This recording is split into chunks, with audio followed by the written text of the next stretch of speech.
So before we get into this video, if you guys want to check out my feature film Pace D, you can. It's on Amazon right now. You can also check out the Blu-ray. Check out my link tree as well for all my social medias. Also follow my Rocky Top page. It's a very special page to me. I'll be talking about that soon. Here's the Blu-ray for Pace D. I'm going to be doing a giveaway once a month. All you guys have to do is go to my Instagram page and the rules are there. So I'm going to be doing that. It's also going to be signed. I'll ship it to you. So yeah, but anyway, let's talk about Death of a Unicorn, because I had no idea what to expect going into this film, and it's one of the more surprising A24 films, and I will talk about that right now actually. So when we went in the theater, this was actually a comment that one of my friends made about it. So as you guys know, like A24, I get so confused when people say it's an A24 film, because A24, a lot of the times they purchase films. So usually when you watch a film, it's not like an A24 film, it's an A24 purchased film that they wanted to obtain for their catalog. And I've noticed over the last year or so, A24, they've been getting bigger films. You know, they've been getting films that aren't so indie, like Death of a Unicorn, for instance. We were basically talking about how it kind of had that blockbustery look to it, which there's nothing wrong with that, but it has kind of shown that A24 is open to other, I guess you could say, different types of films. I mean, when it comes to A24, you can get like a really down, grounded indie film, and then you can also get a higher budget film. And with Death of a Unicorn, it kind of did have that look to it. But again, that's not a bad thing, because the subject matter in the film, it goes places. It's weird. I mean, it's a wild film, and I'm going to talk about that. But it stars Paul Rudd and Jenna Ortega. Also, what is his name? William Poulter, I think that's how you say his name. And it is about this father and daughter, played by Paul Rudd and Jenna Ortega. They're driving, they hit a unicorn. They're going to this, it's Paul Rudd's basically boss business that he works for. Their father that runs the business is dying, his boss. And they go, it's like this big retreat. It's like a big billionaire's retreat, basically. Or like their house. I mean, it's basically their house. It looks like a retreat. It's like out in the mountains and stuff. Kind of has this fantasy look to it. No matter what, this film very much so has a very elevated look to it, which was very pleasing on the eyes. But they find out about this unicorn. They start to use it for things, like very important things. And that's where I'll stop. But I will say, the way that the film is executed, it goes places you sort of expect. I would say it did go the route that I thought it was going to go, but the ending was not where I seen it going at all, and I actually kind of liked it. I don't know, I could see it frustrating a few people, but one thing about this film, if you want to know some comparables, like if you want to know some films that might actually kind of resemble your experience going into this film, I mean, I think the biggest one would be something like Ready or Not. You know, kind of like those horror films that have that very comedic edge to them. That's kind of where I would put this, because at times this film kind of feels like a drama. It feels like a comedy.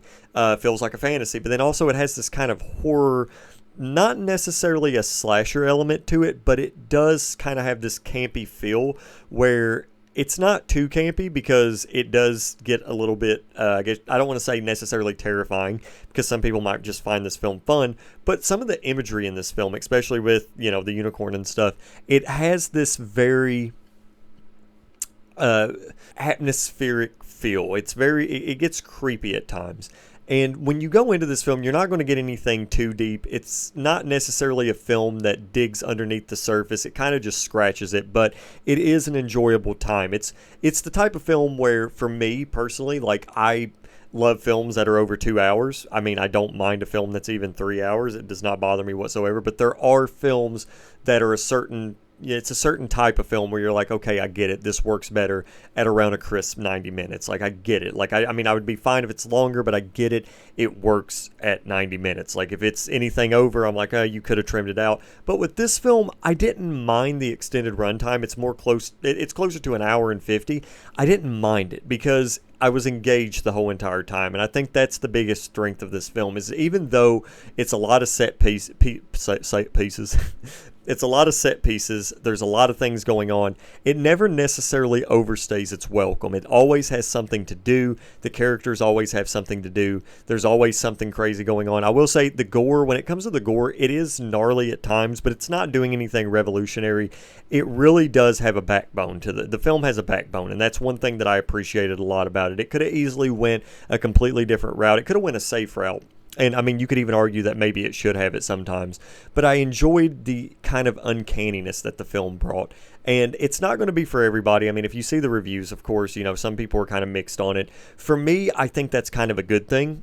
Like, I've never been the person where I see a film that gets, mixed reviews or slightly negative reviews, and it ruins the film for me. It honestly, those are the types of films that I get excited to see because, they are kind of the films that either garner a cult following or, end up getting reevaluated later. Not saying that that'll be the case for this film. I'm just saying I get excited when a film has that type of controversy, that type of mixed reaction, because I feel like when I go into a film that people say is absolutely horrible, I'm probably either going to be in the same boat or I might like it. But then if it's a film that like everybody's praising or what have you, then I go into it expecting to like it, but when I leave the theater not liking it, it makes me very upset. But with a film that has a mixed reaction, you don't really know what to expect going into it, and I feel like it's easier to form an opinion going into a film like that, and that's kind of how this film was. So I did enjoy it a lot more than I thought I would.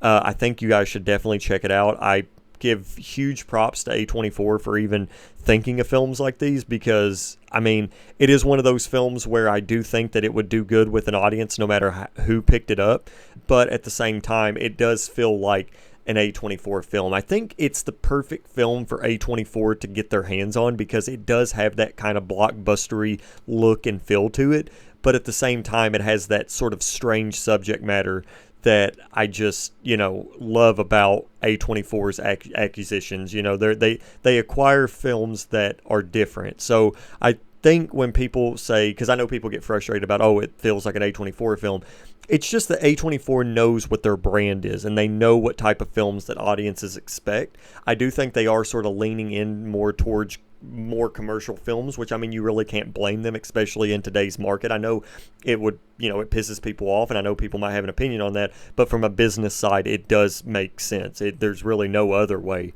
I think, to go about it. So I'm glad that these are the types of films that they're also continuing to support. But anyway, guys, I hope you enjoyed this video. Check out my link tree down below if you guys want to win a copy of Pesadilla. Check out my Instagram. But anyway, guys, take it easy, and I'll see you next time.